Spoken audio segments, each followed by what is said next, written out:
Bienvenidos a una nueva entrevista aquí en DFTV. Demócratas y republicanos aún no han logrado un acuerdo para que el gobierno de Estados Unidos pueda operar con normalidad. Para hablar de este tema y también del techo de endeudamiento, estamos justo a José Luis Torres, jefe de la Mesa Internacional del Banco Penta. José Luis, muchas gracias por estar aquí con nosotros. Gracias a ti por la invitación. Bueno, finalmente hemos visto un Congreso bastante dividido, donde aún no hay un acuerdo y la piedra de tope parece ser el Obamacare. ¿Cuáles podrían ser las consecuencias de que no lleguen a un acuerdo y el gobierno siga paralizado? La verdad es que aquí se han mezclado dos temas fundamentales. Por un lado, el shutdown del gobierno, que se debe fundamentalmente a la ley de presupuesto. La discusión de la ley de presupuesto, como tú bien dices, está parada por Obamacare. Sin embargo, los efectos hacia la economía en términos generales son bastante, la verdad, estrechos. No tienen un impacto a nivel mundial. Sí generarían una volatilidad a nivel de bolsa, particularmente la bolsa norteamericana, en el sentido de que esta situación no es la primera vez que ocurre. Claro, no, en el año 95 exactamente. Que había ocurrido. En términos generales, se demoran una semana, un par de semanas en llegar a un acuerdo con respecto al presupuesto. La preocupación hoy día subyacente es que esta discusión es una discusión ideológica y el problema no es el presupuesto norteamericano, porque a fin de día el presidente tiene ciertas prerrogativas como para echar mano a algún tipo de financiamiento adicional. ¿Algún recurso como para operar? Para mantener la operatoria del gobierno. Ya, perfecto. Eso no pararía. Lo que sí es complicado es que dada la polarización y dado esta idea de base con respecto a Obamacare, lo que se junta es la discusión inmediata que se tiene que tener de aquí a 2-3 semanas con respecto al techo de la deuda. Claro, ya han hablado de consecuencias devastadoras para la economía de no alcanzar un acuerdo. Y esa es la gran preocupación.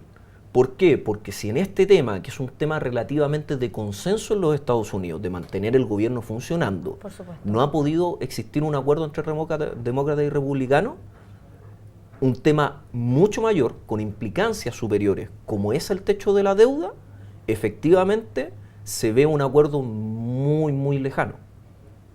Y esa es la gran complicación que están viviendo hoy día los norteamericanos y la preocupación que hay en los mercados a nivel mundial. Y además, efectivamente, el Tesoro advirtió de no llegar a un acuerdo para elevar el techo de la deuda. Incluso Estados Unidos podría entrar en una recesión peor que la del año 2008. Absolutamente. Eso es muy cierto. La verdad es que acá tenemos que distinguir, no llamar al pánico, pero sí entendernos y preocuparnos con respecto del tema. ¿En qué sentido? El riesgo existe. Las consecuencias de un default norteamericano son muy graves, pero hoy día la probabilidad de que eso ocurra es baja. Por lo tanto, el resultado de esa ecuación todavía mantiene a los mercados tranquilos. De hecho, hoy coyunturalmente las acciones subieron. ¿Por qué? Sí. Porque se espera un acuerdo a nivel de Congreso norteamericano. Claro, además nosotros escuchamos hoy día al presidente de la Cámara de Representantes diciendo que efectivamente ellos, los republicanos, no van a dejar que el gobierno, que entre en el moratorio, que sería de extrema gravedad. Absolutamente. De hecho, esto es un poco la situación de tensión que tuvimos durante 2011, cuando, recordemos, Standard & Poor's bajó la clasificación de riesgo de la deuda norteamericana. La situación es bastante similar. ¿En qué sentido? Si es que Estados Unidos entrara en una cesación de pagos, te desencadena una serie de hechos. En primer lugar, obviamente en términos de economía interna norteamericana, eso implicaría el cierre de una cantidad importante de puestos de trabajo, partiendo por el sector público. ¿Por qué? Por ejemplo, el sector de los profesores, de la educación pública. ¿Por qué? Porque no habría dinero para pagar los sueldos. Claro. Es así de simple. Y eso implicaría cierre de escuelas. Entonces eso ya tiene un efecto con respecto al crecimiento de Estados Unidos. Si Estados Unidos no crece a la tasa de que el mundo espera, la contribución de Estados Unidos sigue siendo bastante importante, obviamente eso merma las posibilidades de crecimiento del resto del mundo, de las economías emergentes, que tienen como uno de sus principales clientes a Estados Unidos. Obviamente impacta a todos los países cuyas reservas estén expresadas de alguna manera en dólares. La mayoría de los bancos centrales no solamente tienen dólares o oro, sino que tienen monedas duras y bonos del Tesoro norteamericano, del gobierno de Estados Unidos. Claro. esos bonos, si es que se entra en cesación de pagos, pasan a valer menos. Por lo tanto, las reservas de todo el mundo disminuyen. Exacto. Y disminuyen por un efecto externo a ti. Entonces, eso sería, por ejemplo, una de las vías de contagio a nivel mundial en el caso extremo de que Estados Unidos entrara en una cesación de pagos. Y además, obviamente, pone en riesgo también una frágil recuperación económica global. Absolutamente, absolutamente. O sea, si vemos cómo se desencadenarían los hechos, en primer lugar, como te comentaba, está el tema interno norteamericano.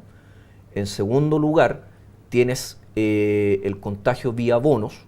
Obviamente, el movimiento también implicaría un movimiento en el tipo de cambio bastante brutal, brutal. Pero, y ahí hay un contrasentido, lo que sí se ocurriría, y que sería un efecto adicional para los mercados emergentes, adicional al tema de la reserva, es el hecho de que los inversionistas a nivel mundial buscarían refugio.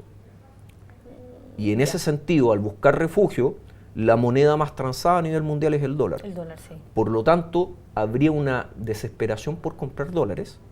Esa desesperación por comprar dólares te llevaría, por ejemplo, a un alza en el oro como reserva de valor original, digamos. Habría esa demanda, y eso, ¿cómo se financia? Se financiaría con flujos de mercado que tú consideras riesgosos. Entonces, ¿qué mercados consideras riesgosos? ¿En qué orden? Primero, sacarías la plata de los emergentes. Por supuesto. Países como Brasil, países como Rusia, países como Polonia, República Checa, Turquía, India, Indonesia, Filipinas, todos esos países se verían afectados con una fuerte salida de capitales, lo que te pega en la inversión extranjera directa y obviamente en el crecimiento de esos países. Y adicionalmente a eso, todo ese flujo sería de mercado de protección, como por ejemplo los bonos del Tesoro, aunque suene contraintuitivo. Exacto. Eso generaría una presión de demanda y generaría una trampa también para la Reserva Federal. Exacto, lo que yo te comentaba hace un rato, te decía, bueno, la FED se ve un poco entrampada con esta situación porque estaba en discusión cuándo comenzarían los retiros, pero con esta crisis política en Estados Unidos le queda poco espacio para que reduzcan los estímulos en la reunión de octubre. Absolutamente. O sea, efectivamente de esta situación de concretarse, le quitaría un margen de maniobra gigantesco a la Reserva Federal, que hoy efectivamente estaba preocupado simplemente del ambiente macroeconómico norteamericano para tomar la decisión del retiro de estímulo, un retiro pausado, programado, y en el entendido de no afectar la economía real ni con su estímulo ni con su retiro. O sea, generar un poco el incentivo correcto para que la economía repuntara. Exacto. En el caso de que el sector fiscal genere problemas adicionales, básicamente la FED nuevamente tendría que entrar a suplir al fisco. Claro. Y por lo tanto, tendría que tomar medidas en términos de estímulo mediante emisión de dinero, contra nada. O sea, simplemente imprimir billetes. Sí. Y eso, imprimir billetes, sería contra absolutamente nada, generaría inflación, que Estados Unidos además tiene la capacidad, dado que su moneda está en todo el mundo, de exportar esa inflación, que sería otro efecto negativo para el resto del mundo, y no tendría la posibilidad de retirar el estímulo virtualmente nunca. Claro. Hasta que el gobierno federal se recupere.